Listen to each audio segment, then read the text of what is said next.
You know, I love having a soul. I also love Titans, but now I get Titan souls. How are you guys going to deliver on the promise of hopes and dreams that I have in my heart for this game?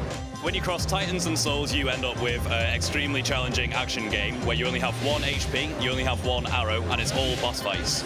So some people have described it as a mix between Shadow of the Colossus and Dark Souls, which I would say is definitely clear that we're influenced by those games, but we also have this twist of, like I mentioned, the 1 arrow and 1 HP. So this kind of defines the gameplay. It makes it a really tense game where you're always on the edge of death, but always on the edge of victory. Now, I like the premise. You're like, how can we make this game difficult yet challenging?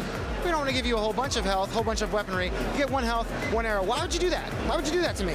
Well, if you think about it, when you have this giant Colossus in a game and it has these giant fists and they just come down and completely crush you, it doesn't really make sense to lose 5 HP. True. That's going to kill you. Yeah. So in this game, that kills you. But it's fair, you know, you only have to hit them once as well. Oh, that's where it is, yeah. Yeah. So if you're continuously fighting bosses and you only have 1 arrow, can you pick up another arrow? Your arrow is indestructible, so you can always pick it up and you can summon it back towards you as well with a telekinetic power. But you're going to have to be careful with that because you can't move whilst you do it, so that gives you a moment of vulnerability. Tell me about how you change the game up, change the variety within enemies that we're going to be fighting when you only have that unique option to have 1 arrow and 1 health.